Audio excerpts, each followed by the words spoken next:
एक लेवा एक देवा दूतम, कोई किसे का पिता न पूतम। ऋण संबंध जुड़ा एक ठाठा, अंत में सब बारा बाटा। अपनात्मा ये घबराना नहीं कि ये पुत्र हो गए फिर तो हमारे ये लड़ियार आगे, बेटी होगी ये भी लेना आगे, कोई बात नहीं, ये तो है, इसमें कोई डाउट नहीं।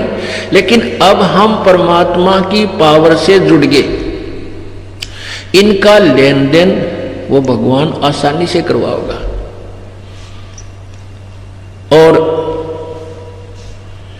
इन बच्चों को भी राम नाम मिल गया, आपको भी मिल गया।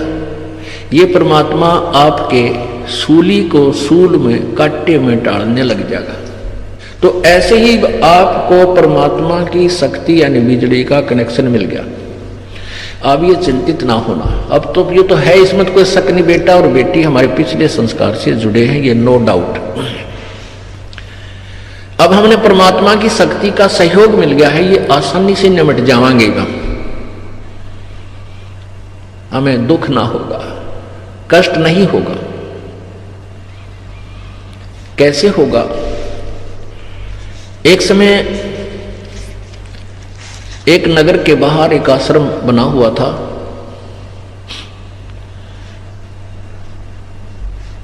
और उस आश्रम में एक संत आता था। वहां महीना, 1.5 महीना, 2 महीने वो रुकता था, फिर अपने दूसरे आश्रम में चला जाता था। जब वो संत उस ग्राम के आश्रम में आता था, जो गांव से थोड़ी सी दूरी पर था, जैसे बरवाला से सतलोक आश्रम इतनी दूरी पर वो था, वहां बहुत से भगतजन उनके शिष्य थे। जब संत जी वहां रहने के लिए कुछ दिन आते थे, सटे करते थे, सत्संग सुनाया करते थे, तो उस समय उस गांव के जो शिष्य थे, अनुयायी थे, भगत थे, उन्होंने अपना एक नियम बना रखा था कि एक दिन का भोजन एक व्यक्ति एक दिन का भोजन कराएगा, घर से बनाकर ले जाएगा। और महात्मा जी को और उसके साथ जो 2, 4, 10 शिष्य रहते थे, उनको, उनका सबका भोजन वो एक ही घर से जाता था। तो ऐसे वो प्रतिदिन प्रत्येक का नंबर बंधा हुआ था। एक दिन एक भक्तमती बहन का नंबर था, और उस दिन उसका दूध फट गया। अब एक संत जी आते थे 6 महीने में, 1 वर्ष में, और उस दिन 1 दिन 2 दिन उनके वहां रहते हुए 1 या 2 दिन ट्रेन आती थी, 1 या 2 दिन ट्रेन आती थी। तो उसमें हर एक व्यक्ति, प्रत्येक श्रद्धालु बढ़िया से बढ़िया भोजन बनाकर, बढ़िया से बढ़िया भोजन बनाने की चेष्टा करता था। तो खीर का भोजन सबसे उत्तम समझते हैं, तो खीर जरूर अवश्य बना के ले जाया करते थे। तो उसने खीर बनानी थी, उधर से उसका दूध फट गया, तो बड़ी चिंतित हुई। उसके एक बिल्कुल ही साथ में एक पड़ोसन ग्वांढण थी, वो विधवा थी, उसका इकलौता पुत्र था। उस बहन जो शिष्या थी भगत संत की, उस भगतमती ने सोचा कि इस पड़ोसन के दूध है, गाय दूध देती है या भैंस जो भी, और इससे दूध उधारा ले लेती हूं, इसको शाम को दे दूंगी। तो उसके पास गई कि बहन, कुशल मंगल पूछा। कुशल मंगल, क्योंकि किसी से कोई आइटम मांगने जाता है इंसान पहले भूमिका बनाता है। उस बहन ने जाकर के, उस भगतमती ने जाकर के उस बहन से कहा कि बहन कुशल है, बच्चे क्या कर रहे हैं? ये बात सुनकर वो विधवा बहन रोने लगी, बहुत बुरी तरह रोई। कहने लगी, बेबे बहन, मेरे से दुखी इस संसार में कोई स्त्री नहीं है, कोई औरत नहीं है। पहले तो पति की मृत्यु हुई, वो पहाड़ टूटा दुख का, और ये बच्चा अकेला मेरा एक पुत्र है,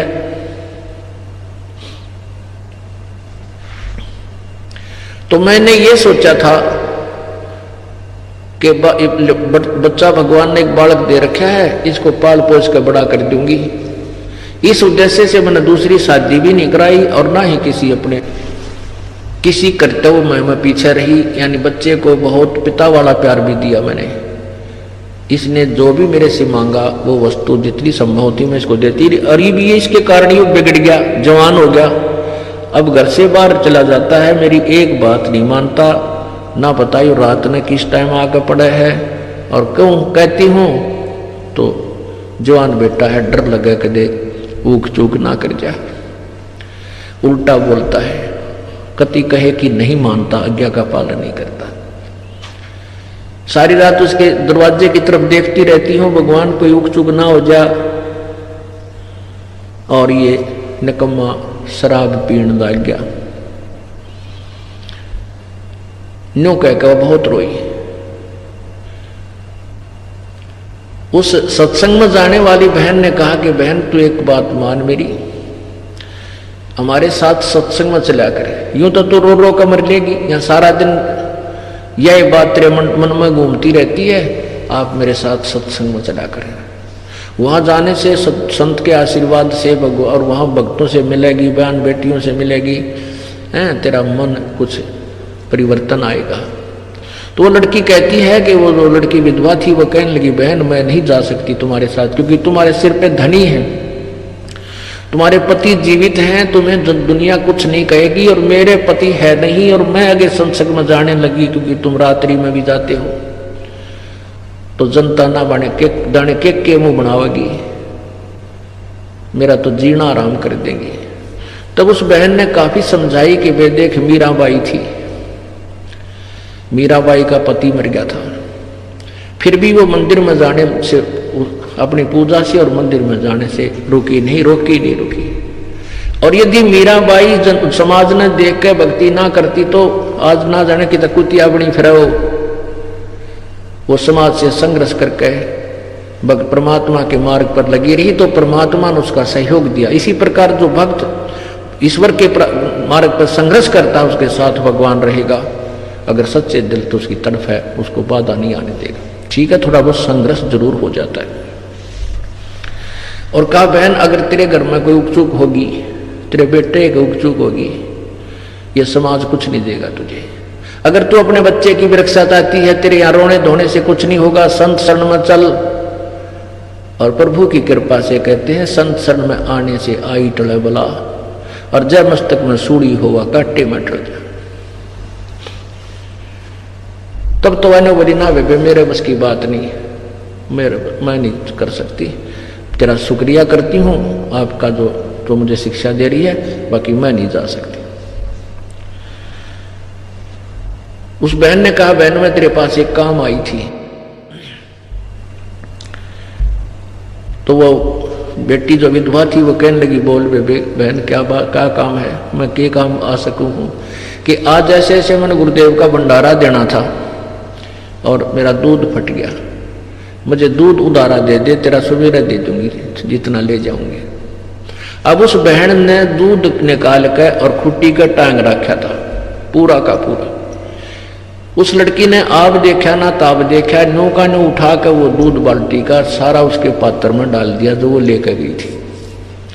तो वो बहन जो सत्संग में जाती थी उसने कहा कि बहन कुछ तो रख ले, कुछ तो रख ले, तू सारा ही डाल दिया। ने बोली बहन मेरे जैसी पाप आत्मा और तो कुछ कर नहीं सकती, हो सकता महापुरुषों के मुंह पड़े मेरा भी उद्धार हो जाएगा, आज नहीं रखती मैं इतना भी, वो सारा ही दे दिया। अब वो बहन जो सत्संग में जाती थी वो सोचने पर विवश होगी कि अगर मेरे भी कोई मांगने आ जा दूध, सारा तो मैं भी कौन दूं, थोड़ा बहुत दे दूं, 1-2 गिलास, 2-4 लोटे, 2-4 किलो, सारा नहीं दिया जा सकता। ये तो पुण्य आत्मा है, कुर्बान आत्मा है, ये तो सचमुच हंस है, परंतु ज्ञान बिना दुख पारी है।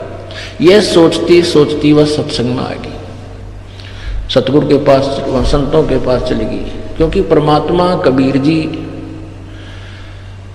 जब आते हैं अपनी आत्माओं को कुछ भक्ति मार्ग पर लगाए रखने के लिए, वो ऐसे गुप्त आते हैं, वो ना तो अपना यथार्थ नाम बताते हैं, ना ठिकाना बताते हैं, और कहते हैं भाई मैं 6 महीने वहाँ अनुमान 200-400 किलोमीटर दूर बता दी, वहाँ मेरा आश्रम है, वहाँ रहता हूँ।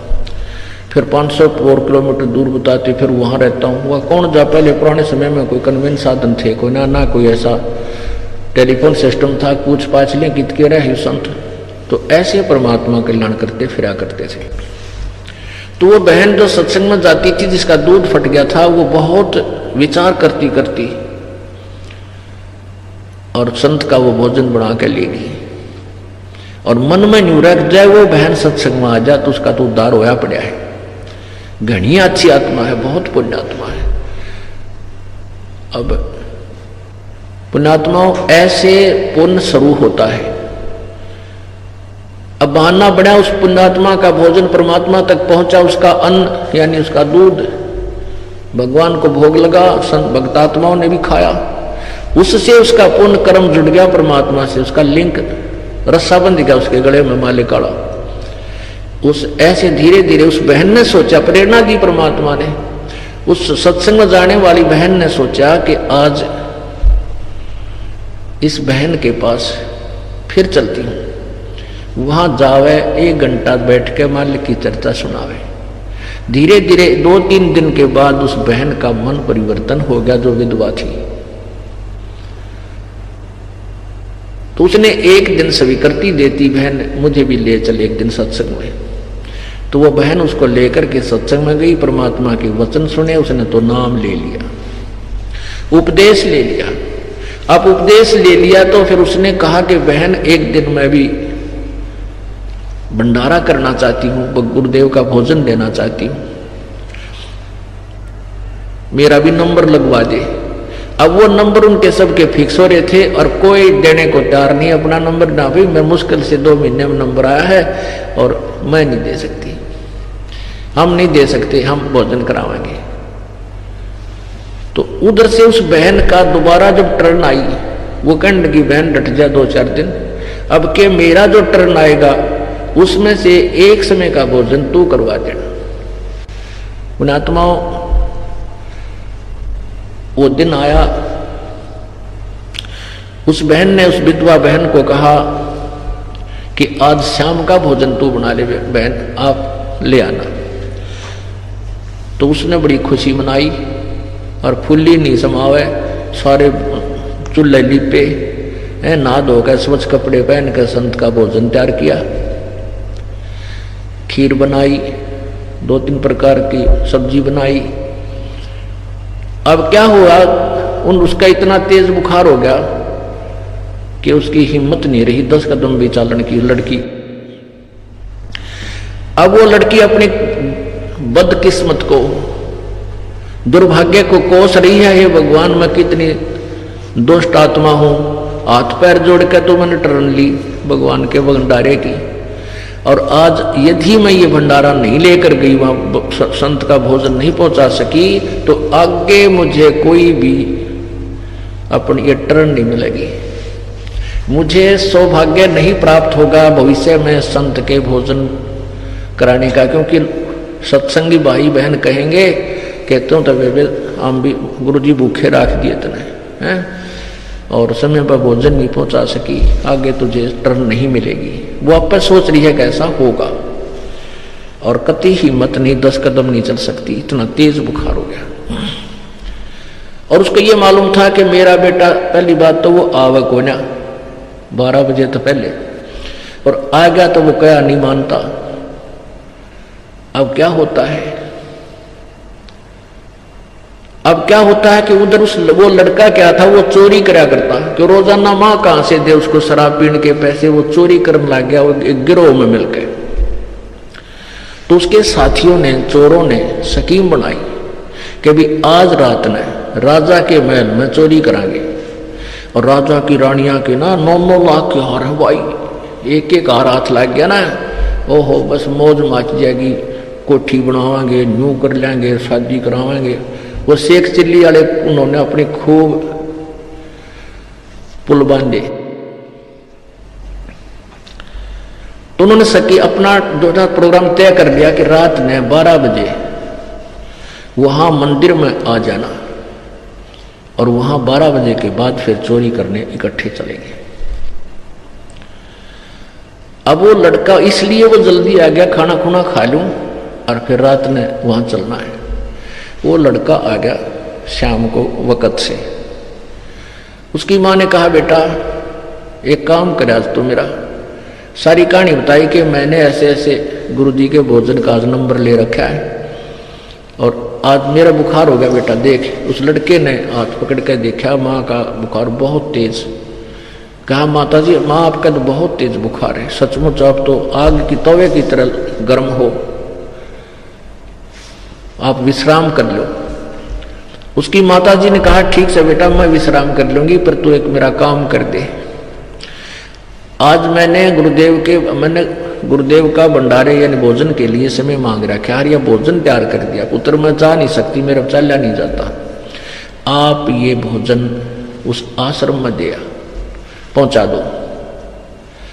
अब वो लड़के ने सोचा 7 बज गए, 7 शाम के 7:30 बज रहे, गर्मियों के दिन थे, 7:30 8, और जाऊंगा वहां मन मान 1 घंटा लग गया, 2 घंटे लग जाए, और कहीं ऐसा ना हो कि मैं उस चोरी वाले गिरोह में, चोरी वाले जो रात्रि के प्रोग्राम थे जो ना, वंचित ना रह जाऊं। इस बात से वो कहने लगा, मैं ना जाता। उसकी माँ बोली, बेटा आज मेरा यू काम कर दे, तेने जिंदगी में काम नहीं कहूंगी मैं, आज मेरा यू कार्य कर दे बेटा, तेरा हाथ जोड़ू मैं। पर वो ना माना, नाड़ी ने बोली, ना मैं ना जाता। और उसको उल्टा माँ को कहता है कि माँ तू वहां मत जाया कर सत्संग में, दुनिया भर ना के कह तेरे बारे में, मैंने बहुत ऊंची नीची सुननी पड़ती है। वो दुष्ट आत्मा स्वयं चोरी करे, दारू पी, और माँ ने जो सत्संग में जाओ उसको लाना दे, तो वह माँ बहुत बुरी तरह रोने लगेगी। ये भगवान, इस जीवन का अभी सोचा था कि शायद ये जीवन अब सफल होने की तरफ चल रहा है, मालिक कि मैं इतनी निर्भाग औरत हूं, आज के बाद मेरा सत्संग में जाना भी नहीं बनेगा, क्योंकि मैं के मुंह दिखाऊंगी वहां जाकर के, कैसे जा सकूंगी। ऐसे सोचकर बहुत बुरी तरह रोने लगी।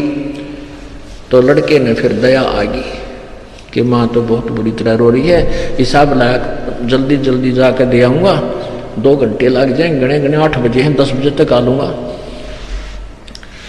तो कहने लगा, ला माँ दे, क्यों रोए है, मत रो, मैं पहुंचा देता हूँ आपका ये भोजन।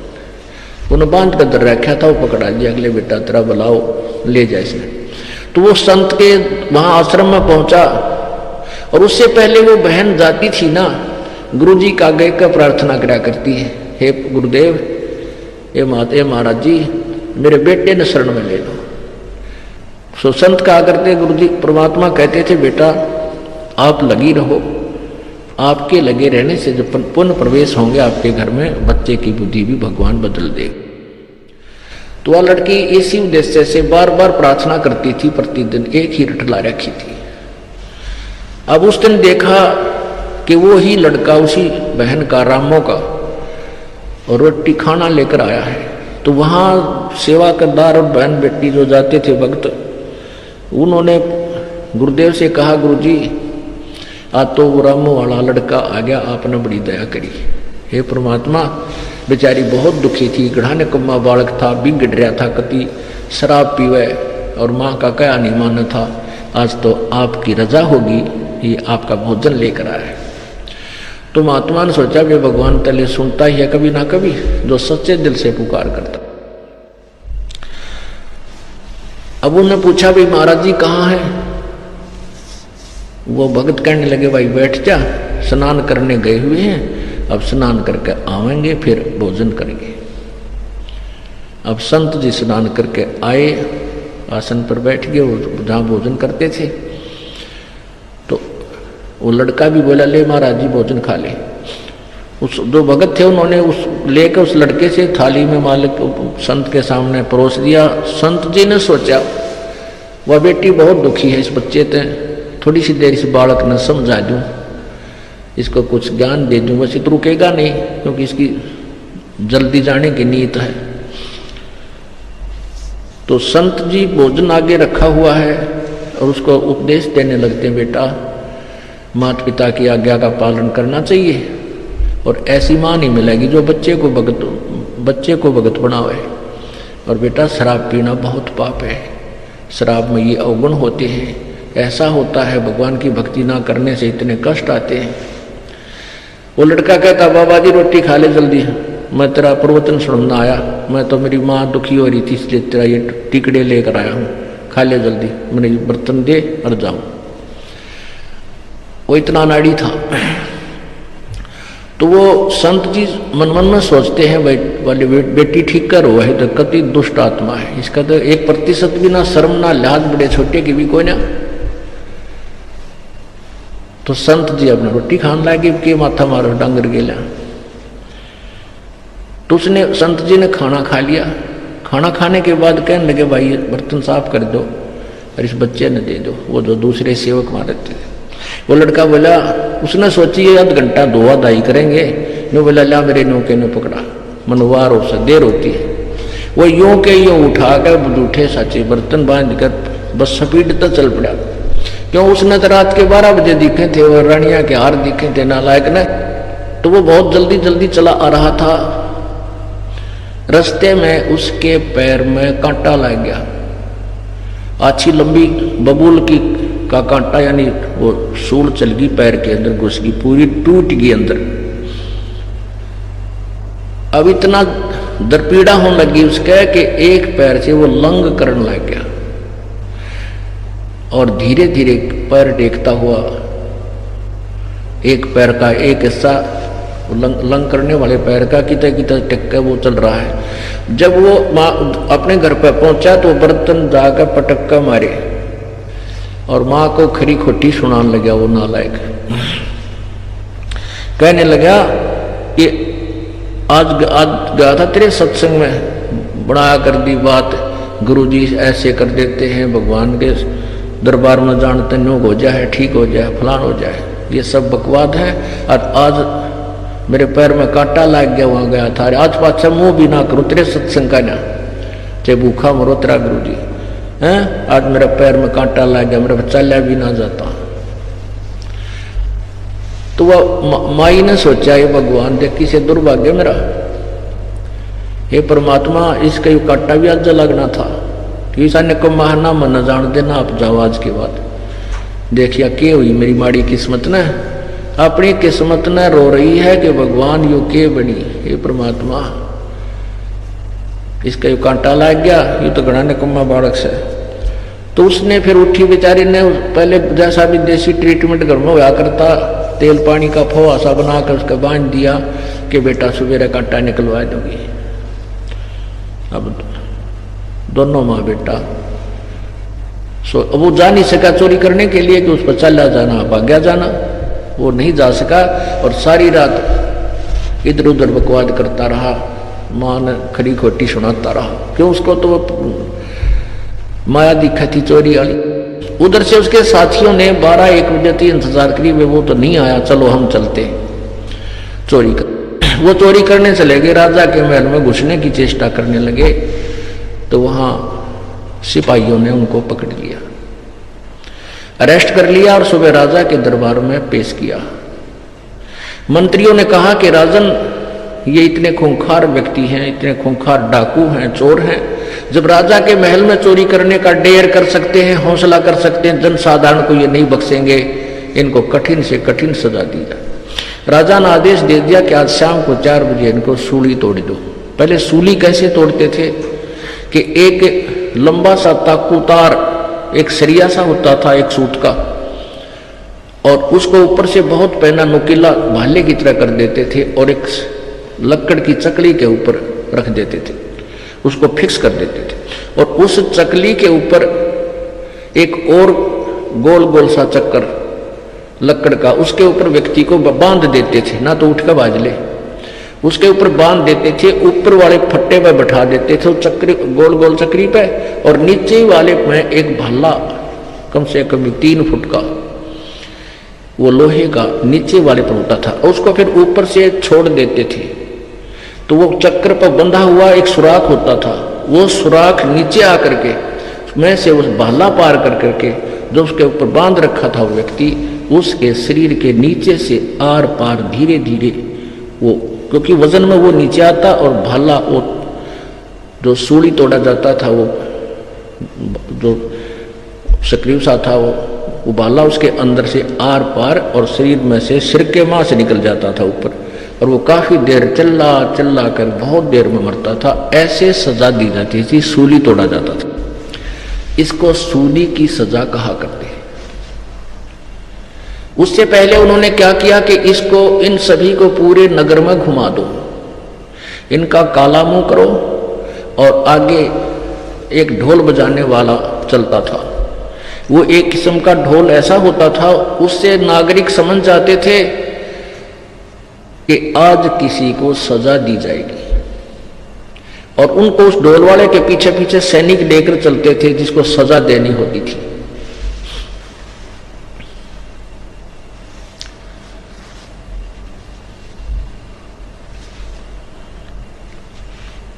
तो वो गांव नगर में एक चारों तरफ गली गलियों में घुमाते थे। तो उन 4-5 जो उनके साथी थे उस लड़के के, उनको सजा दे देगी, 4 बजे सूली तोड़ा जाएगा और अब इनको सब ग्राम में घुमा लो।